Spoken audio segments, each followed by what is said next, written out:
అల్లూరి సీతారామరాజు జిల్లా ఏటపాక మండలంలోని గుండాల ఇసుక రీచ్ నుండి తెలంగాణకు ఇసుక అక్రమ రవాణా జోరుగా సాగుతోంది. ఎలాంటి అనుమతులు లేకుండా భద్రాచలానికి చెందిన కొంతమంది అక్రమార్కులు ఇసుక రవాణా చేస్తున్నారు. రాత్రికి రాత్రే ఇసుకను రాష్ట్ర సరిహద్దులు దాటించి లక్షలు గడిస్తున్నారు. అయితే ఇంత జరుగుతున్నా చూసి చూడనట్టు వ్యవహరిస్తున్న అధికారుల తీరుపై ప్రజలు పలు అనుమానాలు వ్యక్తం చేస్తున్నారు.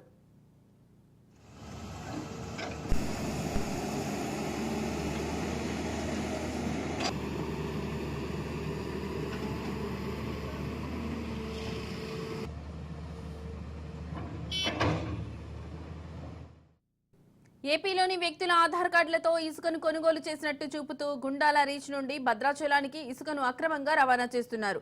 అక్కడి నుండి తెలంగాణలోని ఇతర ప్రాంతాలకు ఇసుక తరలిస్తున్నారు. ట్రాక్టర్లతో ఇసుక రవాణా ఉచితం కావడంతో ఆంధ్రాకు చెందిన ట్రాక్టర్ల సహాయంతో భద్రాచలానికి సమీపంలోని ఏపీ ప్రాంతంలో స్టాక్ పాయింట్ ఏర్పాటు చేశారు.